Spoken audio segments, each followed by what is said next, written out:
सोचिए, एक ऐसी जीत के बारे में जो इतनी भयानक हो कि हार से भी ज्यादा दर्द दे। आज हम एक ऐसी ही कहानी की बात करने वाले हैं। एक ऐसे राजा की कहानी जिसने सब कुछ जीता, लेकिन जीत के जश्न की जगह उसे मिला सिर्फ गहरा दुख और एक भयानक संकट। ये शब्द किसी हारे हुए के नहीं हैं। ये शब्द हैं महाभारत के महान युद्ध के विजेता राजा युधिष्ठिर के। सोचिए, जंग जीतने के बाद उनके दिल में खुशी की लहर नहीं, बल्कि पछतावे और अपराध बोध का एक तूफान था।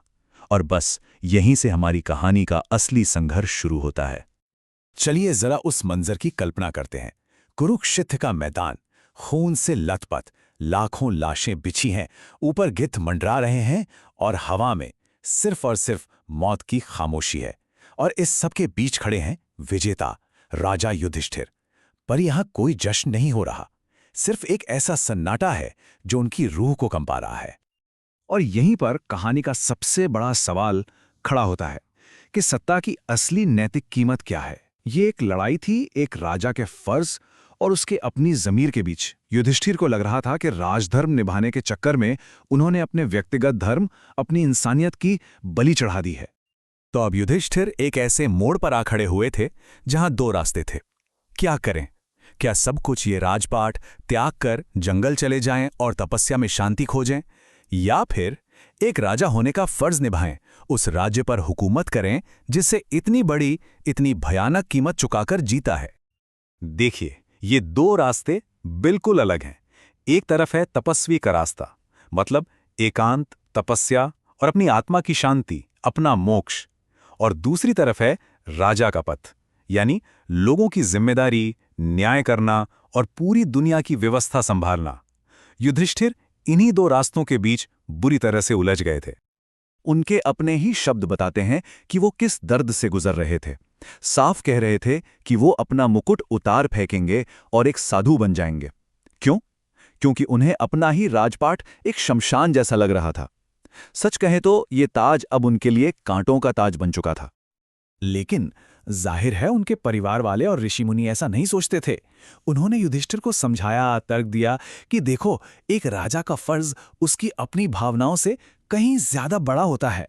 अगर राजा ही गद्दी छोड़ देगा तो क्या होगा?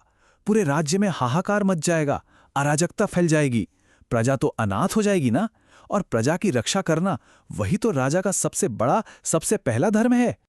तो इस गहरे संकट में, इस नैतिक दुविधा के बीच युधिष्ठिर को उम्मीद की एक किरण दिखती है। उन्हें ज्ञान का एक ऐसा स्रोत मिलता है जो उनकी पूरी सोच को, उनकी पूरी दुनिया को बदलने वाला है। और वो स्रोत थे महान योद्धा और ज्ञानी भीष्म।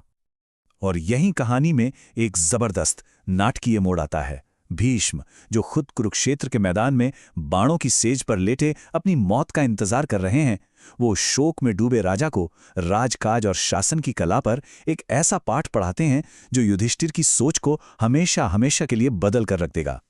तो भीष्म की सारी शिक्षाओं का जो सार था वो एक शब्द में है, राजधर्म। अब ये राजधर्म है क्या, इसे थोड़ा समझते हैं। देखिए, ये सिर्फ गद्दी पर बैठकर हुक्म चलाना नहीं है, नहीं, ये एक बहुत गहरी आध्यात्मिक और सामाजिक जिम्मेदारी है। इसका मतलब है कि राजा का हर एक फैसला, हर एक काम सिर्फ और सिर्फ प्रजा की भलाई के लिए होना चाहिए। भीष्म ने बताया कि राजधर्म 3 मजबूत खंभों पर टिका है।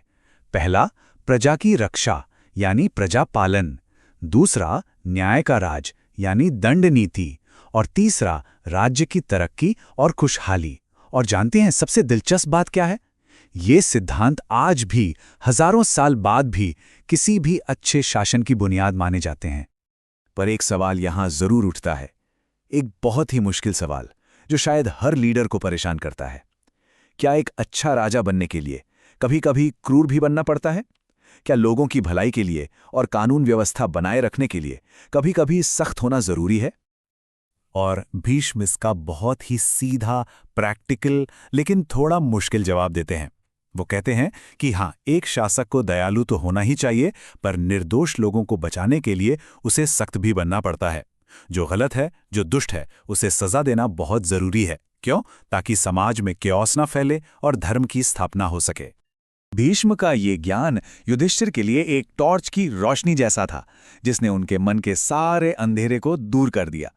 कर्तव्य क्या है, त्याग क्या है, इस बारे में उनकी पूरी सोच ही बदल गई और आखिरकार उन्हें अपने संकट का हल मिल गया। तो फिर सबसे बड़ी सीख क्या निकली? युधिष्ठिर को यह समझ में आया कि असली शांति अपने फर्ज से भागने में नहीं, बल्कि उसे बिना किसी स्वार्थ के निभाने में है। असली त्याग काम छोड़ना नहीं है, बल्कि उस काम से मिलने वाले फल की इच्छा को छोड़ना है। मतलब नाम, शोहरत, सुख या अपने फायदे की इच्छा का त्याग। और यही बात भीष्म की पूरी शिक्षा का निचोड़ है कि जब कोई धर्म के रास्ते पर चलते हुए अपने मन पर काबू पा लेता है ना, तो उसे ही सच्ची शांति मिलती है। भीष्म ने युधिष्ठिर को वही चीज दी जिसकी उन्हें सबसे ज्यादा तलाश थी, मन का सुकून, आंतरिक संतोष। और बस इसी के साथ युधिष्ठिर का ट्रांसफॉर्मेशन पूरा होता है। अब वो सिंहासन को एक बिल्कुल ही अलग नजर से देखते हैं और उसे स्वीकार करते हैं। अब ये ताज उनके लिए सत्ता का बोझ नहीं, बल्कि प्रजा की सेवा करने का एक पवित्र मौका है। और यहीं से उनके शासन की असल शुरुआत होती है। तो ये कहानी हमें एक बहुत बड़े सवाल के साथ छोड़ जाती है कि किसी भी लीडरशिप में जीत का असली मतलब क्या होता है। क्या सिर्फ ताकत हासिल कर लेना ही जीत है, या फिर उस ताकत का इस्तेमाल सबकी भलाई के लिए करना, चाहे उसके लिए कोई भी व्यक्तिगत कीमत क्यों न चुकानी पड़े? ये सवाल उस जमाने में भी उतना ही जरूरी था और यकीन मानिए आज भी उतना ही जरूरी है।